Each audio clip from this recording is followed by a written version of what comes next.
Good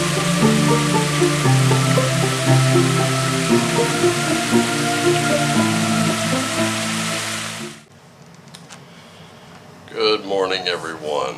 I know, it's not the Triquetra. I have to talk about this tarot cloth for just a moment. I actually bought two of these. This was at the South Jersey Pagan Pride Festival this weekend, where members of the Troth were there. So shout out to Robert and my people in that group. But this thing and my altar cloth, which I think I got a picture of it. I'll pop that in right here. Take a look at that. Isn't that awesome? Alright, we can take it down. Now, this and the altar cloth that I use are roughly about the same size. They were purchased from a business called Magic in Your Living Room, which is handy because that's exactly where I'm practicing all this right now, is right here in my living room. But the lady I met, Wendy Wilson, was super nice, and she said this piece and the altar cloth, these were designed by two different people who just never showed up with the money to buy them. This is the 11th iteration of it, and the reason I purchased this one was because it does have earth, air, fire, and water. So the four elements right here. And of course the spiral in the middle is for the spiral dance. And of course it's got directional points for all the cardinal directions. I saw this, I loved it, I thought it was very, very pretty, and I purchased it. And Magic in Your Living Room is also on Etsy and Amazon. I'll see if I can't pin those links into the description down below. Definitely go check out Wendy's products, they are awesome. She makes some great tarot bags, she makes some great cloths for tarot or altars, depending on what you need. Okay, now, nobody commented, nobody said a word.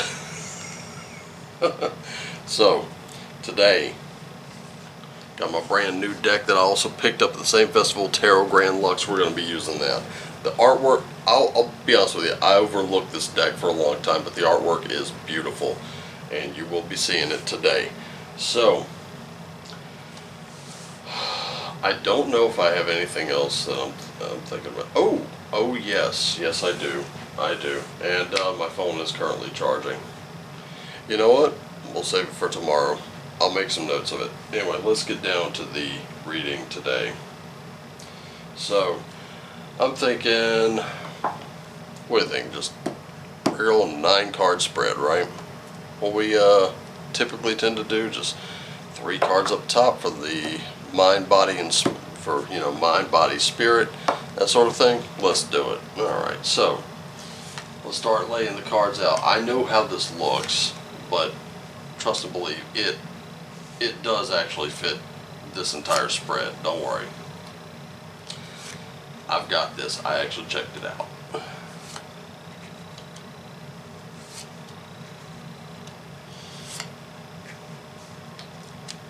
See? Told you. Your spread is contained within. Now for those bigger spreads like personal readings, might have to go outside the border a little bit, know what I mean? And if you'd like a personal reading, all you gotta do is hit my Amazon list, send me anything from it. Could be a book, could be a new deck. Doesn't matter. Doesn't have to be a lot. Doesn't have to be anything big. I would say keep it under 35 bucks. That gets you an answer to your most burning question, and it also gets you a free birthday reading. Actually, you know what? I'll tell you what, here's what I'll do for you. I'll give you 2 questions in a personal reading. And if you bring a friend to this channel, and I'm talking any of them, Rumble, BitChute, Odyssey, YouTube, Clouthub, High Five and Media when that comes up. If you bring a friend, and that friend says, hey, so-and-so sent me, I'll give you 1 free reading. Personal reading. Usually done on the weekends. How's that sound? Cool? Alright, let's do this. So, we're going to start out with the mind. What are we looking at mentally today? So I've got a Queen of Coins. Holy smokes. I've got a King of Swords. And I've got a Page of Swords. That's a lot of court cards. I mean, look at this. We got that Queen of Swords here. Or a Queen of Coins. Man, look at this. That is opulence. So mentally we're all about that opulence, but we're also about keen logic.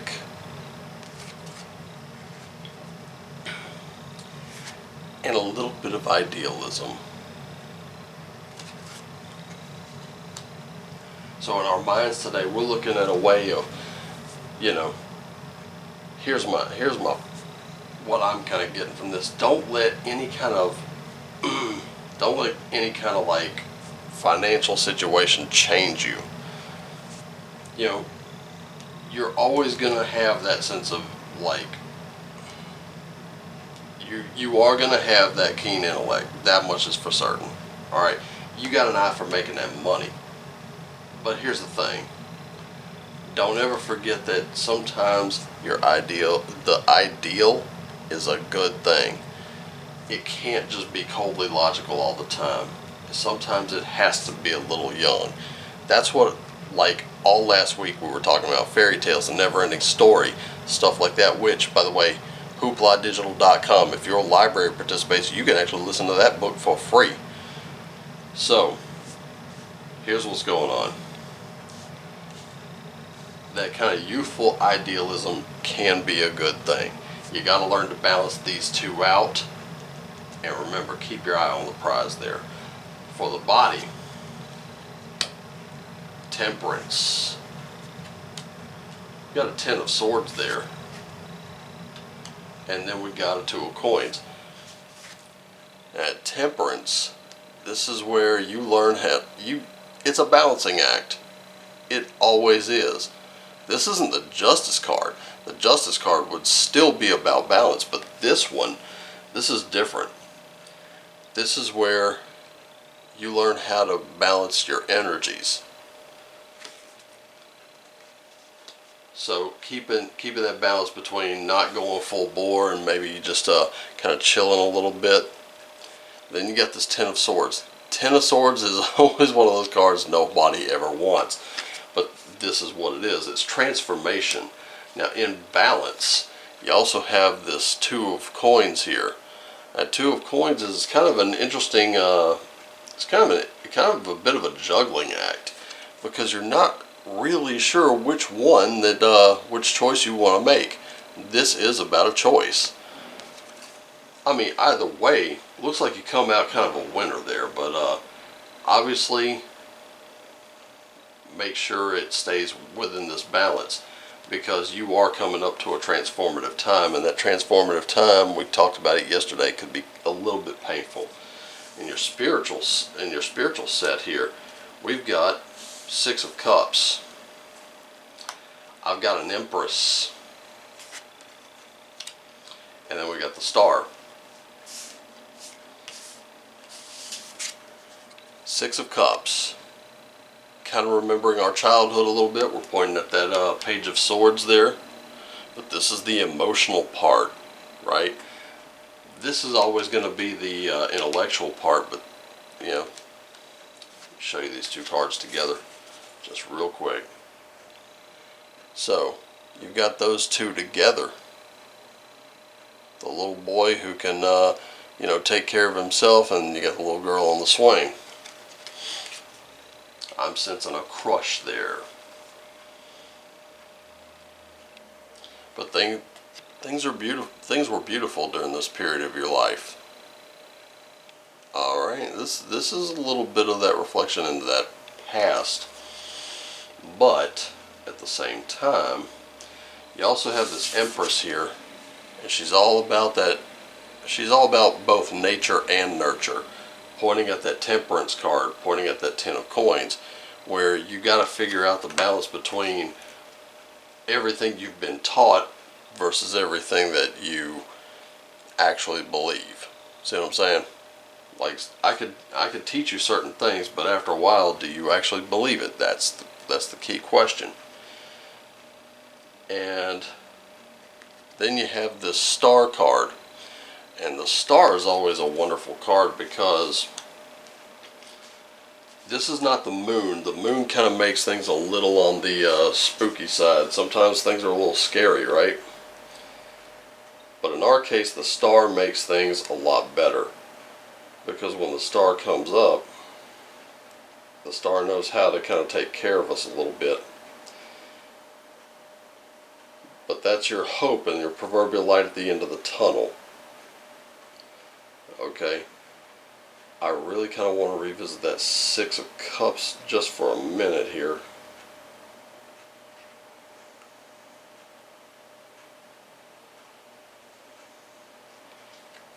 But here we are again with that, I'm still looking at that Six of Cups, and what I'm seeing is our idealism again.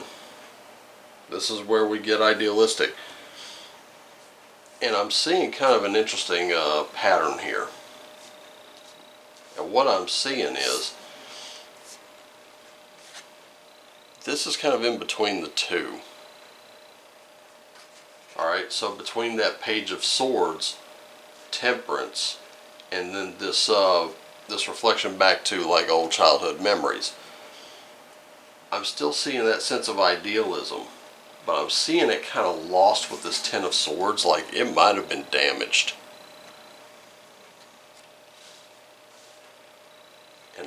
And you kind of see these choices, this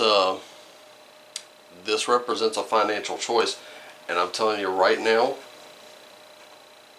that youthful sense of idealism is still in play. But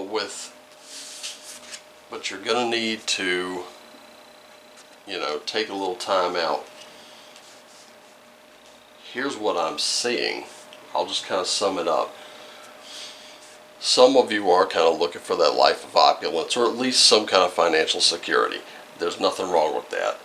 Definitely keep your wits about you. But remember, keep that youthful idealism, that childlike wonder alive, because that's what's going to help you balance between your old, like all the stuff that you've been taught over the years that maybe it's not fitting. And let me give you an example. These days we don't teach kids anything about money in school. I know they didn't teach me. As a matter of fact, everything I learned about money I learned last year. And I was pissed they didn't teach us this in school. But that's what they do. That's what they do in the public schools these days, and even back when I was in school. They're raising people to do 9-to-5s, and that's it. Because that's safe, that's secure. And some of us, I'm seeing some missed opportunities here for some reason. Probably because I myself missed out on a few.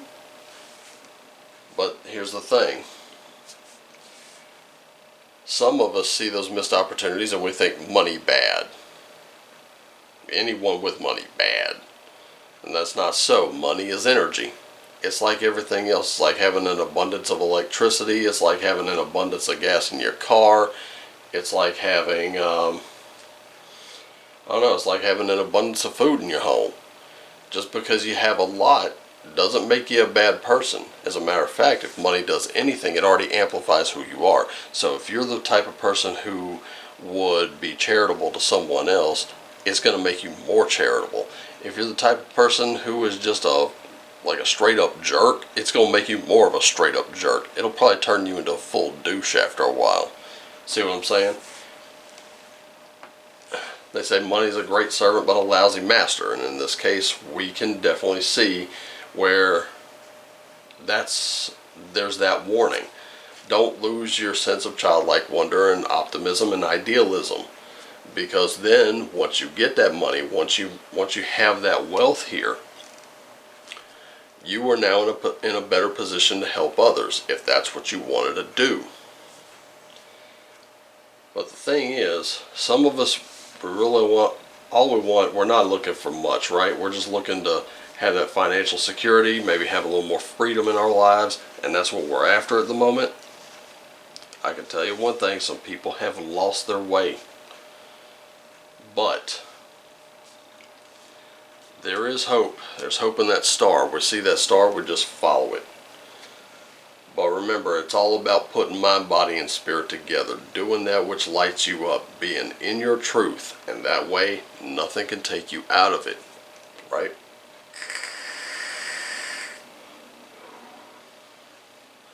And the thing is, this coin suit doesn't even have to be a wealth of money. It can be a wealth of anything, whether it's a wealth of knowledge or a wealth of truth. Wealth is only abundance. What do you have an abundance of? Look at your blessings. Count them. Count them. See what you got. See what you got to work with, because that's what's going to balance you out. That's what's going to show you the difference between your nature and your nurture. And my personal advice on this Empress card, which is kind of screaming at me the loudest, nurture your nature. And then that star will start shining. That star can be anything. It can be anyone. Follow that. Look, because this is gonna light you up, and then you can be that for someone else. Alright, that's really all I got for you today. Thank you so much for joining me. I love all you guys. It occurs to me I have not had a single sip out of my tea. What is wrong with me today? I have no idea.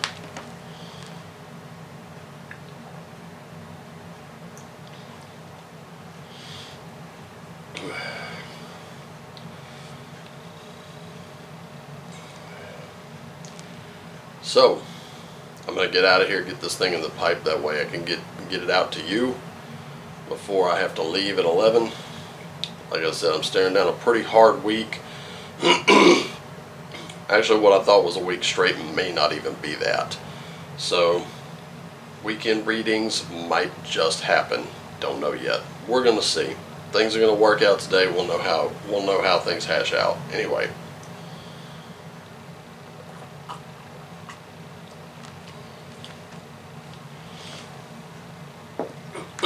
Be sure to come in tomorrow. Tomorrow is Rune Casting Wednesday. That's where I just do the runes. I might do it a little bit differently. I don't know yet. I just dedicated my green aventurine rune stones last night. Or no, not last night. Night before. And yeah, I think that was the picture I just put up too. I hope you liked it. Anyway, love you all. Thank you so much for joining me. I appreciate every single one of you who did.